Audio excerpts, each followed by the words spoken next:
Chase Briscoe became the second driver in just 4 races this season to get his first career Cup Series win at Phoenix. As we head into Atlanta Superspeedway, I want to take a look at who's hot and who's not. I know we're only 4 races into the season, but I thought it would be fun to take an early look at how everyone stacks up after we've had racing at a variety of racetracks. Obviously, you race at the 2.5-mile Superspeedway Daytona, the 2-mile oval at California, the 1.5-mile track at Las Vegas, and of course the 1-mile track at Phoenix. So let's see how everything stacks up, and let's start with who's racing hot right now. We'll start with Ross Chastain. I think it's safe to say that Ross Chastain has looked pretty strong to start off the season. He was running in the top 10 until a wreck took him out at Auto Club. Then he went on to finish second at Las Vegas, that included picking up a stage win, and finished third at Phoenix. Chastain currently sits 14th in points, but again, he and even his teammate Daniel Suarez have shown flashes of success too. If Chastain can continue to ride this momentum, I really feel like a win is coming soon, and we will get to see a smashed watermelon sometime in 2022. The second driver I want to talk about is Tyler Reddick. Reddick has looked strong to start the season, sweeping both stages at Auto Club before wrecking out. He finished 7th at Las Vegas and then 3rd at Phoenix. It looks like his leg numbness issues he had at Auto Club in Las Vegas have been solved, so that's a good thing moving forward. Reddick is currently 9th in standings with teammate Austin Dillon in 16th. I do feel like Richard Childress Racing might be on the turnaround, and it may not be long until Reddick himself gets his first career Cup Series victory. I am sensing almost a breakout season, judging from what I've seen early in the season. And lastly, of who's hot, this is more of a team than a driver. Obviously, you have to talk about Hendrick Motorsports. After Daytona, you can easily tell that Hendrick Motorsports is picking up where they left off. Kyle Larson started off his title defense with a win at Auto Club, followed by Alex Bowman winning at Las Vegas. Chase Elliott also sits 3rd in the standings, and William Byron, who got a stage win at Phoenix, sits in 15th. Hendrick looks strong, and as long as Elliott and Larson do not feud like we saw at Auto Club, I see this team getting most wins out of any other team this season.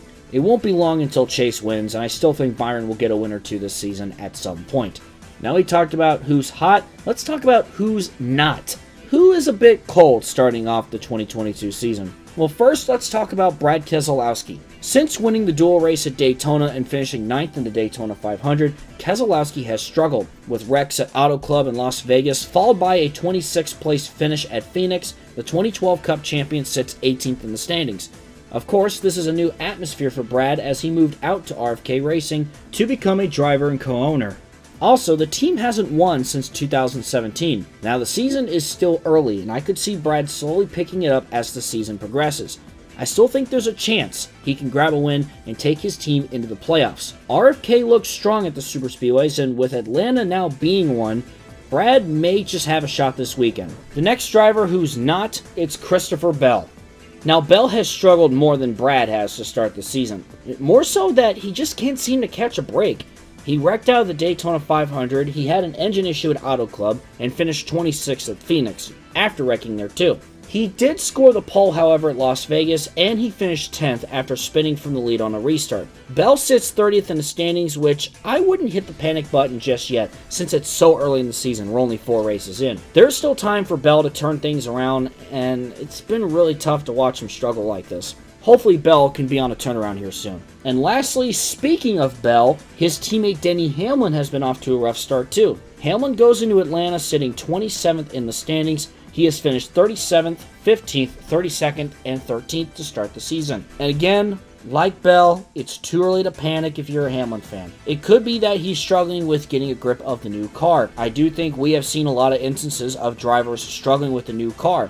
This car, in my opinion, you kind of have to wheel it more than you did with the Gen 6, plus the new package compared to the old package. A lot of things have changed, and I think everyone's just kind of adapting to the new car. Things can easily change, and Hamlin and Bell and Keselowski can easily turn things around. I really wouldn't panic about it just yet.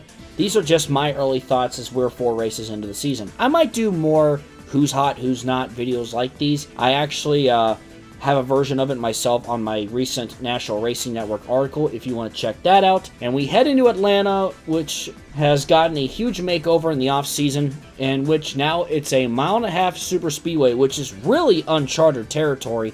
The track needed to be repaved, and I admit I'm one of those people who feel skeptical about the repave. You know, the fact that they did all this, didn't really get much driver input, and plus certain tracks have had failures for repaves in the past. So I don't know how this is going to go at all. Nobody knows. We're just going to have to wait and see come Sunday, or really this weekend with all 3 circuits hitting the track there in Atlanta. So that being said, thank you so much for watching this video. Hope you guys enjoyed it. I'm SonicGoals831, and I will see you in the next video.